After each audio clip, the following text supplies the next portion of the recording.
இச்சி இஞ்சி இட்டு எண்ணு இத்து இண்டு இப்ப இம்ம ஈ இரு இல்ல இவ்வ இழ இல்ல இரு இன்னு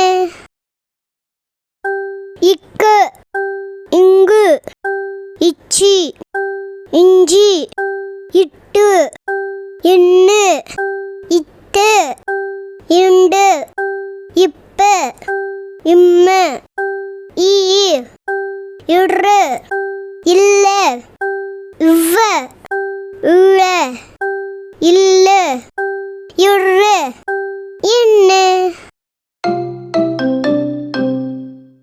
நன்றி.